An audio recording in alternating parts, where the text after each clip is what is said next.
Hello, ladies and gentlemen, and welcome to another edition of the Alter Confusion Thursday Night Hangout. I, of course, am your host, Charlie, and I'm joined once again by the prolific commenter himself, and, as of late, quite the reviewer, Zealeus. Yo, tonight our lovely podcast / Google Hangout / whatever we call it nowadays is brought to you by Haircuts for Gentlemen. Sure, yeah. Well, I think we both got haircuts. It's an amazing week in humankind where two fashionable young men got haircuts. This is true. One's still in the market. I'm not going to say which of us though, but I'm just throwing that out there for the beautiful ladies. Yeah, okay. Don't lay it on too thick, okay? I'm not very sold on it. No. Okay, so right off the bat, I do have to say that I was very excited to hear about a game that just came out. It's called Eulogy for a Dead World. It is a game... That sounds depressing. It's... I don't want to say it's revolutionary, but it's definitely something that you're not going to see in a lot of games. And basically what it is you have... you basically have this one scene that you're going to walk through. Okay. And they have this game has several different stories that can be told for this one humongous scene. Okay, I think it's like 10. It could be as little as 10 sentences up to as many as you want. Okay, and so they have all these different prefabricated stories, or you could create your own. Okay. It's very interesting because what it does, and I kind of wish that there was slightly more of a world to interact with, but I guess technically you could when you go freelance. But it's the same world no matter which story. Right. So basically you're on a deserted planet, and there's three different, is it 3 or 4? It might be 4 different levels of this planet. You first are under the crust, then you're still under the crust, then you're just below the crust, and then you're above. And so basically you're walking in this game, and once you hit certain points, there's these like little feathers, like writing quills. And what you do is you hit tab, and it gives you the fabricated sentence, and then you can add to it, or you can completely delete it and rewrite the entire thing if you want to. So it's very interesting. I actually wrote 2 stories last night because it didn't take all that long. But these sentences that you're rewriting are for the same world. Yes, but they're different stories within the same world. You know what this kind of reminds me of? What's that? So it's kind of a common trope in like sci-fi and fantasy TV shows where, like I know they did it, like for instance, like Xena Warrior Princess. Yep. Where you start out the day and it's like a 5-minute thing in the day. And say, like, you're watching Xena and all of a sudden, like, Gabrielle dies. Yep. And then Xena wakes up the next morning. But it's the same morning. And then the same events start unfolding in that story for the first, like, 4 minutes. Right. And all of a sudden, she's like, oh, wait, this is the same story being told over again. And I've seen a number of shows kind of use that same type of trope where it's kind of that same telling, like a retelling of the same story, and the protagonist has to kind of figure out how to solve a dilemma in that story, even though it's in the same 5-minute world every single time. Okay, this is kind of like that. I mean, basically you have the same setting. The stories are going to... Basically, the theme is that you're on a dead world. Yeah. Okay, so you've got the setting and the theme, and then the fabricated stories, the prefab stories, kind of give you like different looks about the world. But the really interesting thing about this game, and this is why I was really looking forward to checking out this game, was the fact that there's an option to publish your story. You can either publish it online, or if you're like, holy crap, this is actually like gold, there's actually an option to have it physically published. You know what this sounds like? It sounds like a fanfic haven. Yeah, absolutely. Which is why I wish there was maybe a slightly, or maybe, hell, they could be coming in with more worlds. But then I was just going to ask you, does it sound like this is a game that could have sequels or more games or worlds or something? I think, they put it appears that they put so much time into making this amazing. It's won a bunch of independent awards and all that stuff. I think they're waiting to see how people grasp it, and I'm here to tell you right now that it is absolutely 100% worth. If you have any writing aspirations, you need to check out this game. You need to at least go through the prefabricated stories, kind of find that flow, and then try to write one where you are writing the entire thing. Because from my understanding, when you go into the one that's not prefabricated, at any point you can basically make the quill appear. Interesting. So you can write a very in-depth story about a dead world where civilization is now gone, and what you're doing is you're walking through the wasteland. My first story was very depressing, by the way. It was really depressing.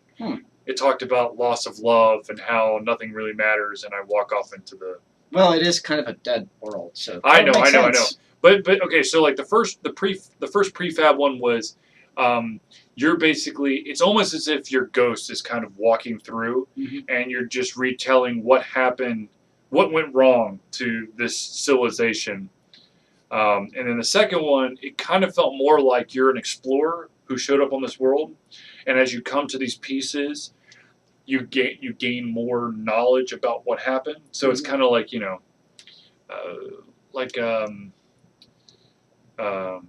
information banks. Okay.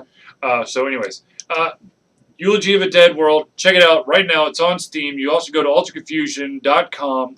I wrote up a piece. It's got the Steam link right there.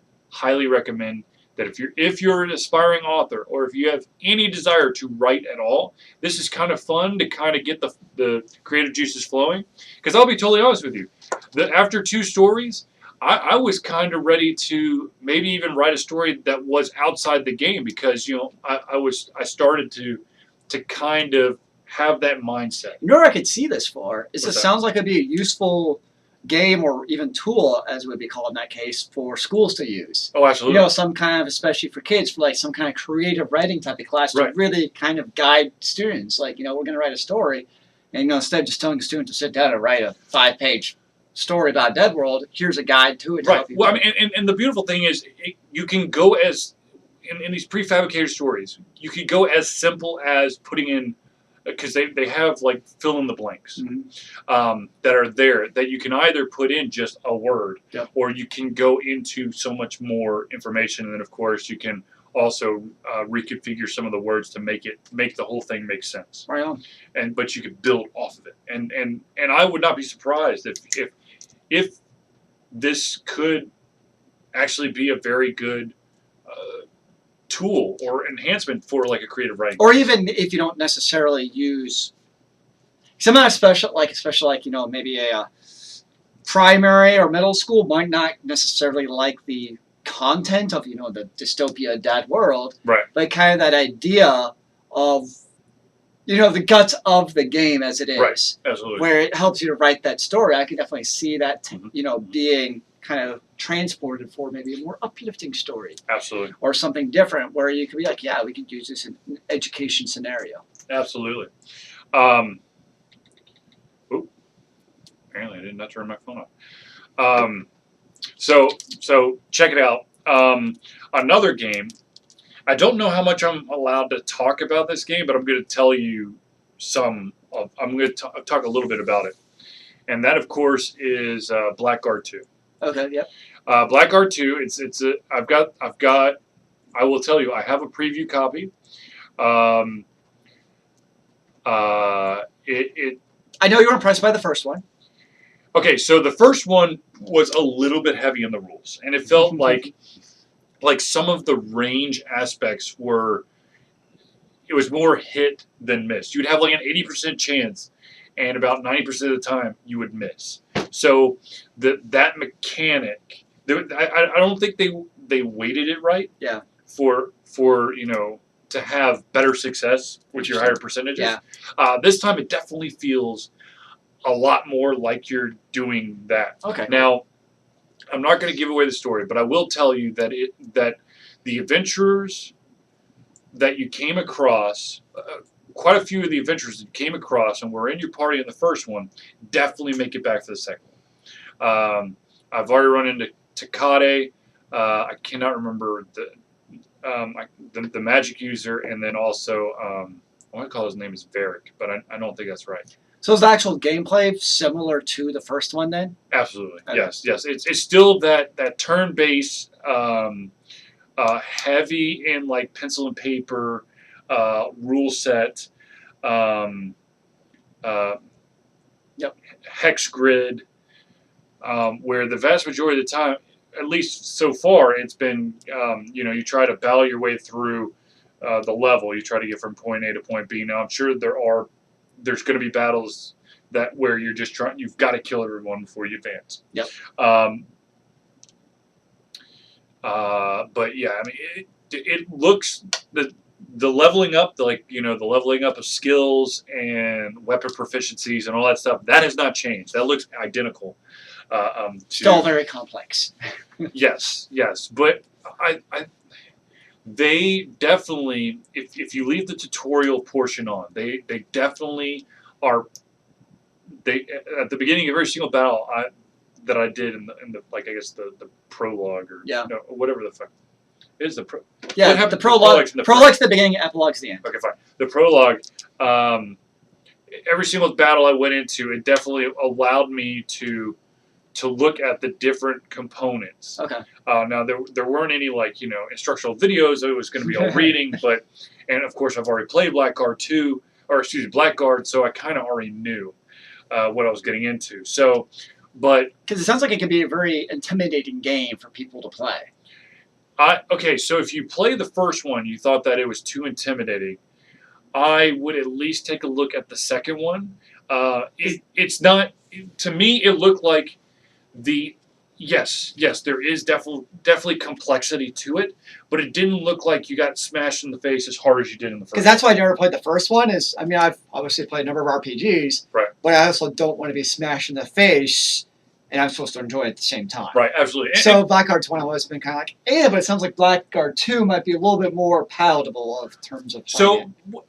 So one of the big keys for Blackguard 2 is the fact that they said that they took all of the comments, criticism, thoughts, and they tried for Blackguard, and they tried to apply it to Blackguard 2. Okay. And I could already kind of feel that they actually have been doing this. I don't, I'll have to play the entire game. Yeah. Whenever it comes out to actually tell you for sure how close they got to making it feel like, that game I really want. Yep. But as of right now, it's pretty solid. It's a pretty solid game. Right on. So, excuse me. You gonna make it there? Yep. Okay. So we're gonna go a little bit non-digital here for a second. Analog. Not analog. Well, I guess analog. Sure. Why not? Radio. No. So, I don't know what it is, but I think I found my new kryptonite in Kickstarter. Let's see here. You've done board games. Yep. You've done card games. Yep. It's not digital. Yep. LARPs. No, God, no. No, I am still ill-prepared for LARPs or cosplay of any sort. I'm don't tell me you're into like some kind of like tabletop Warhammer type of thing. No, oh God, no miniatures for me. I don't have the money nor the time. Ironically, I don't have the money or the time for what I've been getting into, and that is picking up a bunch of pencil and paper RPG games that are based off of different systems. That has been my kryptonite. I've already done 13 Age. I think that's the only one. Kobolds Ate My Baby. One of these days, I'm actually... Okay, so here's... I just love that title. Here's my problem. I have so many card games and board games and pencil RPGs, but I have yet to play any of them. Because Brody needs to grow up, man. I know. My son needs to gain 6 or 7 years. Just so time warp, man. Yeah, time warp. I don't think it works as well as it does, and I think that's the 4th edition of Dungeons and Dragons. Just drink more beer and you'll be fine. So, anyways, it's very interesting to me, personally, to kind of feel like, I don't know, maybe it's just me, but I feel like there's actually a slight rebound off of these online multiplayer games. Like there's starting to be this kind of rumble that maybe people actually want to play in the same room again. I personally would have no problem with that. I actually love that idea. I love doing split screen. GoldenEye, as sucky as I was, I had so many amazing memories of GoldenEye. Of course, I had all of the Time Splitter games, which is basically a GoldenEye. I remember playing those with you in both Orlando and Winthrop. Yeah, buddy. There's something to be said when you have your opponent or your ally in the same room. I'll concur, yeah. And I think part of it, too, though, is, you look at the marketing, and especially to, people younger than us, and the reality is that's what they know. Right. They know the digital games where you can just be connected via the internet, and that's it. And that's just the reality of the upcoming generation of gamers, is they don't quite know the GoldenEye aspect or the Time Splitters or, any of those type of games. Right. The closest will probably come with Super Smash Brothers if anybody happens to own a Wii. Oh, Smash Brothers. So I think it's a different way of looking at playing video games. It's the Call of Duty generation. Right. It's really what it is. Absolutely. Call of Duty is really what we're getting, where that's what they know. And I don't think it's necessarily better or worse. It's just a different reality of where the gaming marketplace is going towards. Mm-hmm. It's really that and the microtransactions.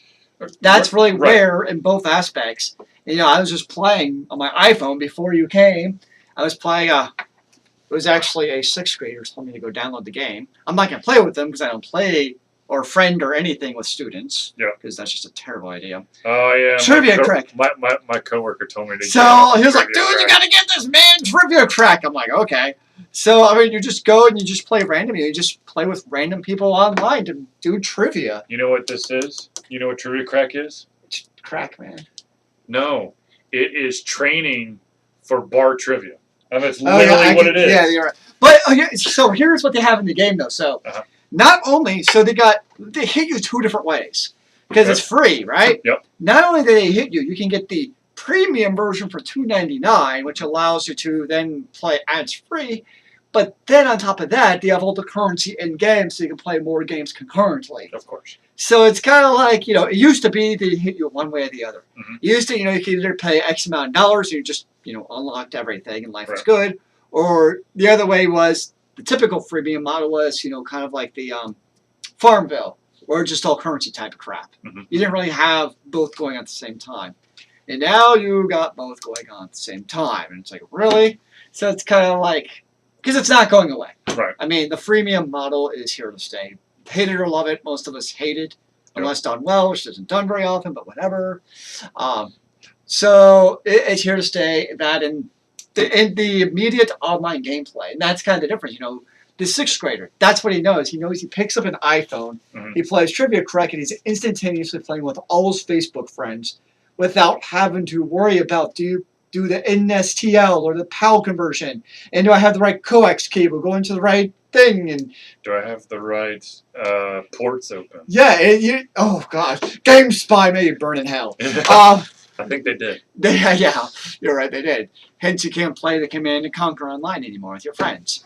But that's just a different reality of gaming nowadays, is it's an instantaneous, you don't have to think about playing games with your friends. Right. And I think you're right, though. I think there is something to be said about the idea of, you can actually sit in the same room and play games together.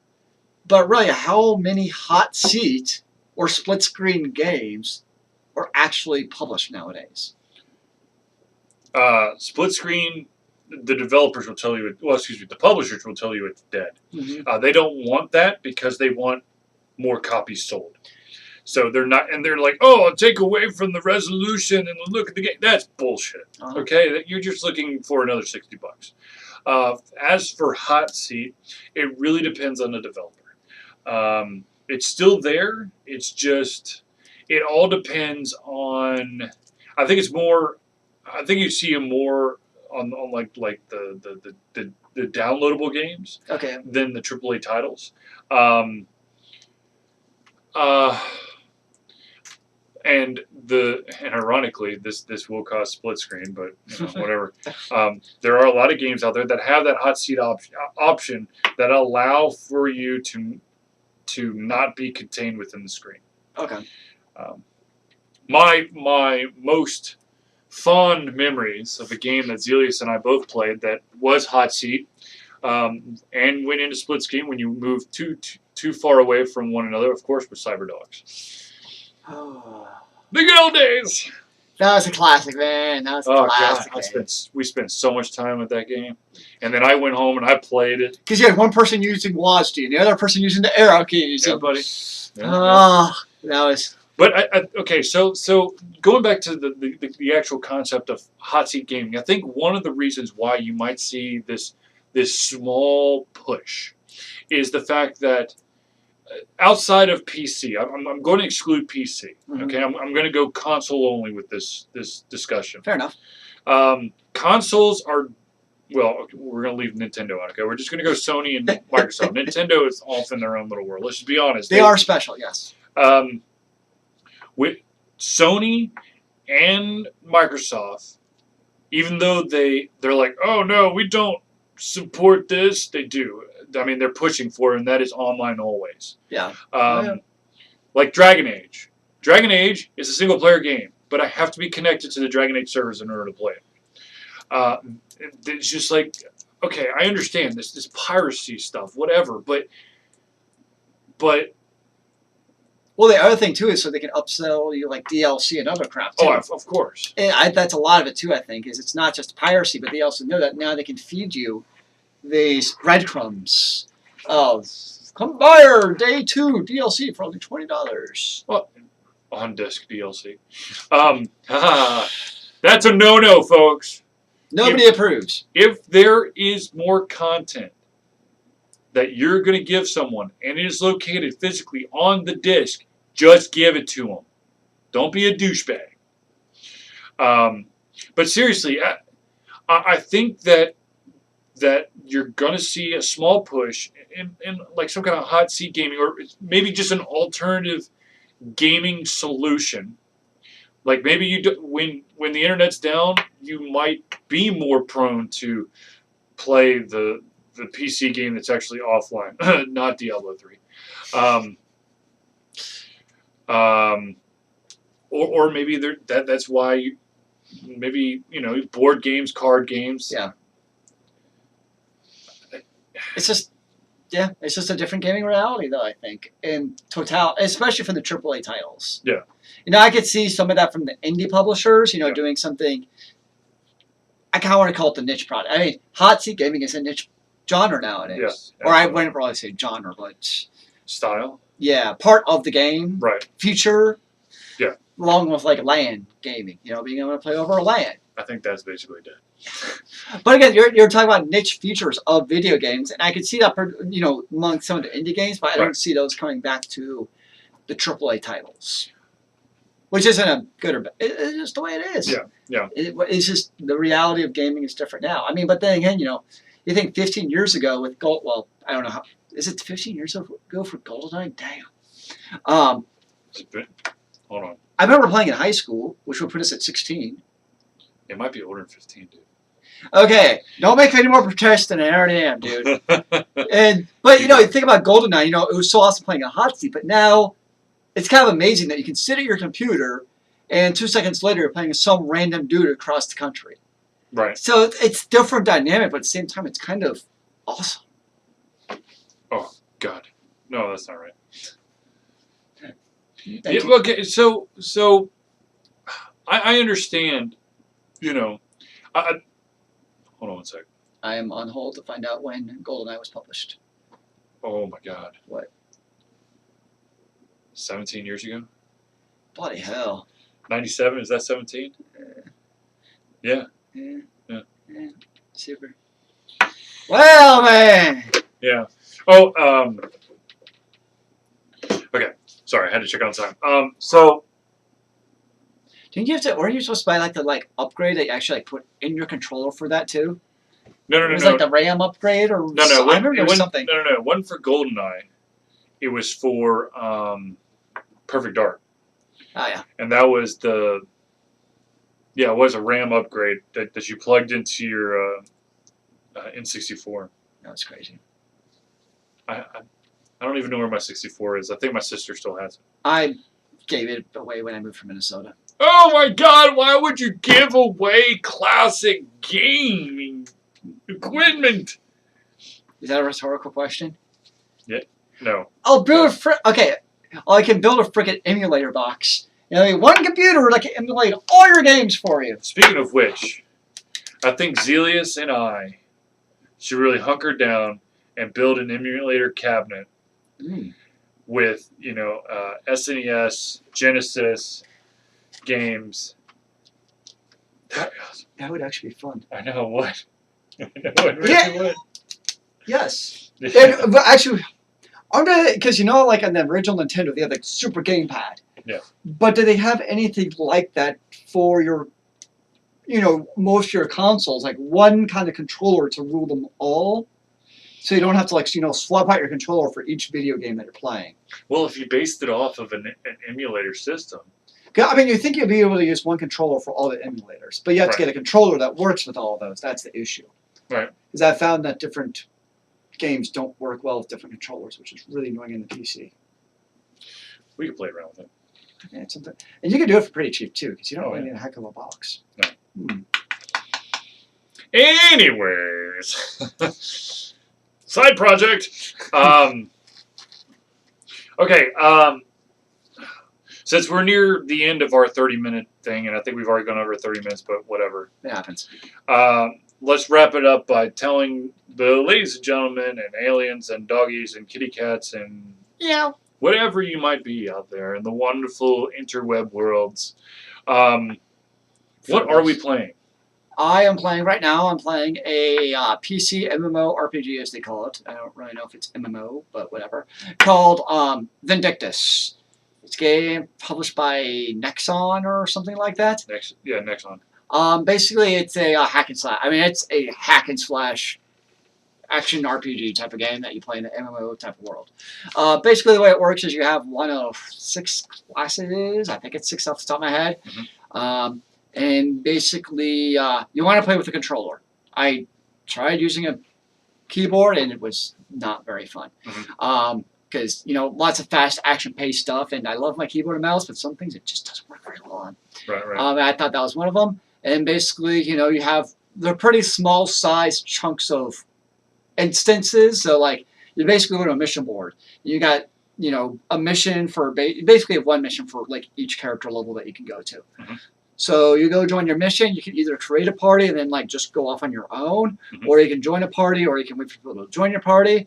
And then once you go to that actual battle, it's purely instanced. Okay. So once you start that actual battle, nobody can join it. And it's like from a first-person perspective. So there's like lots of ogres and stuff like that, and they come and they attack you, and you attack them and stuff. Mm-hmm. It's a lot of button mashing. It's a lot of like A, B, A, B, A, because you have to build combos. Of course. Basically, is what you're doing. So if you have your light attack, which is basically what builds your combo, so you can then use your smash attack. Mm-hmm. Depending on how many times you use your light attack is what your smash attack does. Mm-hmm. And then you got dodge stuff, because if you just do attacks the whole time, especially against the boss, you will die. So you actually have to learn how to like dodge and stuff against bosses. So it's a fun game. Cool. All right, what am I playing? Where to start? All right, I have got so many games to review. It's not even funny. I will tell you this. I'm laughing. The latest indie box bundle that I got was for SteamWorld Dig. It is definitely a Metrovania game, which is I still can't. Metroidvania. Where? How the hell did that genre come to be? I mean, literally, it's a platformer. It's a fancy platformer. That's really what it is. Um, You tell but it is. It's a solid game. I'm at the point where I'm kind of hitting a wall. Basically, you are a steam-powered robot who comes into town. on a white horse. No, trying to basically find out what you have inherited from your dead uncle, and then that, of course, sends you on a quest to see what is exactly in the mines. It is a mining game. It's a platforming, mining, attacking, all that stuff. As you go through, you're going to upgrade your axe. You're going to gain a drill. You're going to gain a steam-powered punch. You're going to be able to enhance your jump. Basically, you have these. The entire level is basically dirt with like gems hidden throughout. And what you do is you're just trying to cut through the dirt to get to the gems and also to get to these different areas that are below you. What's the actual like point of the game? You're just trying to dig for stuff? You're trying to discover what's at the bottom of the mine. That's deep. Couldn't you just like dig straight down? No. Okay. Because you'll hit areas where you'll have to have upgraded your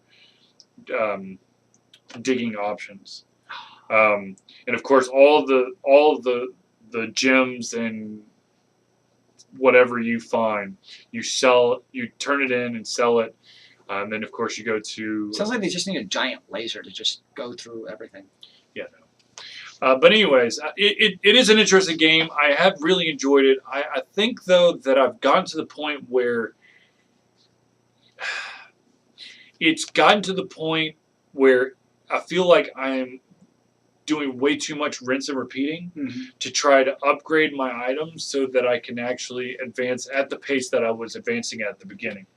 That's actually the same problem running into Vindictus. I'm at like level 34, 35, I think.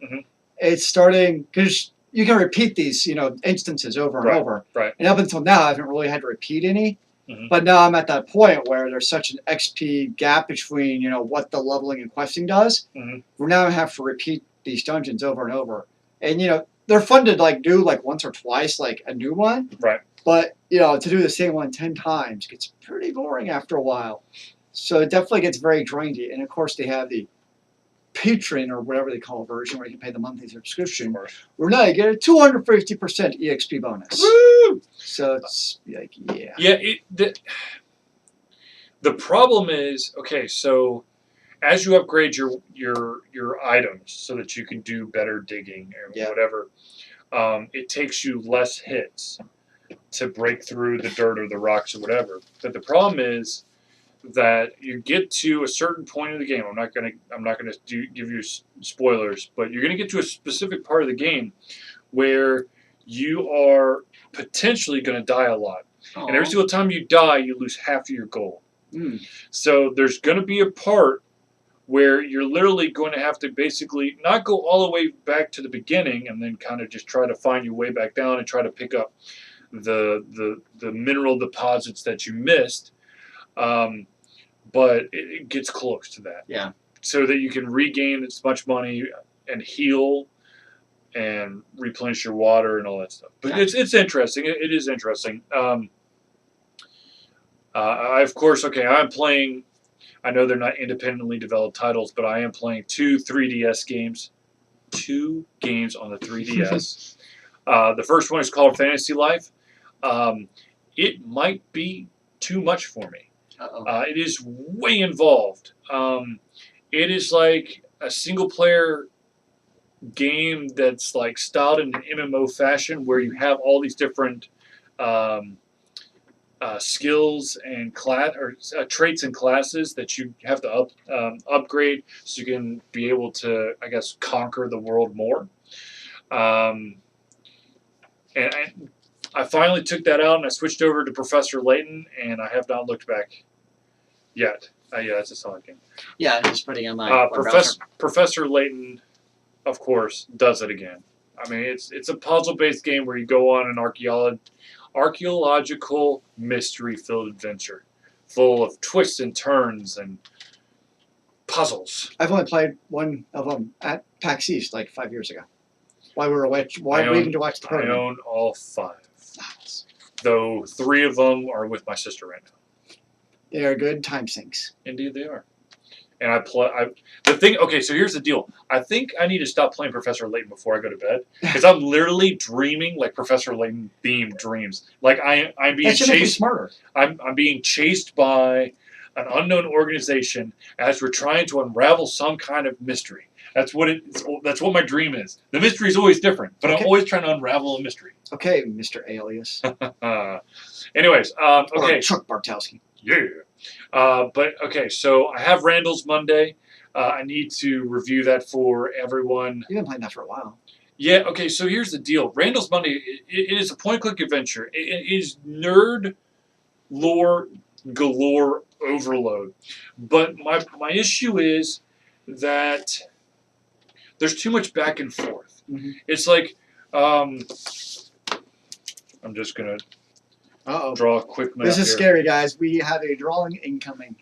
I'm not sure this is a good idea or not. I'm going to be honest. All right, so you can't even see it. All right, anyway, so let's say there's 5 different locations on the map. Actually, let's see if we can just put this on that. I think I'm going to draw my phone. Nope. Okay, there's 4 locations, all right? So you'll go to this location. Oh, shoot, you don't have the right thing. So you go here so that you have the right thing to pick up the thing over here. Then you have to go back over here. Oh, shoot, by the way, you need something over here. Okay, now you're back here. Oh, it just tells you that you're missing 1 item, so you got to go back over here to this item that's now available. It's just... It sounds like they've reused a lot of the land to kind of extend the game. Maybe. Yes. And I think the problem is, and I understand, it's that Groundhog themed game where everything that you do in the world changes what the next Monday is going to be. It's the same Monday, but it kind of morphs as the game as the days advance. Yep. But it's just too much back and forth. It's a fun game. It's kind of silly. I like the dialogue. I like the voice acting, but the pacing of the game is something that I'm at the point where I was doing a video playthrough or walkthrough, and I had to stop because it was getting to the point where I was getting so lost that the 30 minutes of video was me going, well, I'm supposed to be here. Oh, no, wait, I'm supposed to be here. Oh, wait, I'm supposed to be over here. And so... Sounds annoying. So anyways, got that one. I got a game called Amorpha.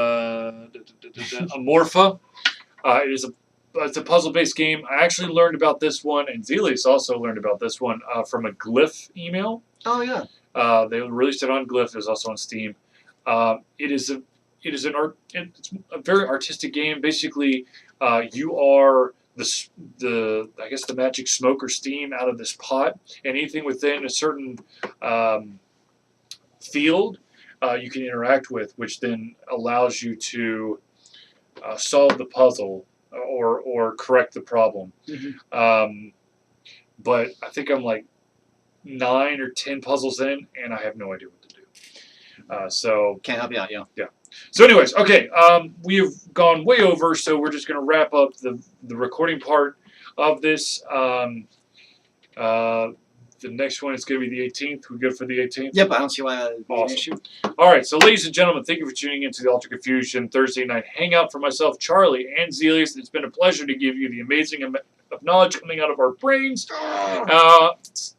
Stay tuned for next week's amazing live broadcast, which of course will happen at 8 Eastern Standard Time or 7, that crazy time next to us that I think is called Central. Central is the real time. I'm just saying. It's how I roll. I still think of Central Time. No. You don't know you're missing out on you. No. Anyways, thank you for tuning in, and we will see you next week. And remember, kids, keep on gaming in Central Time Zone. That is retarded. Amen to that, brother.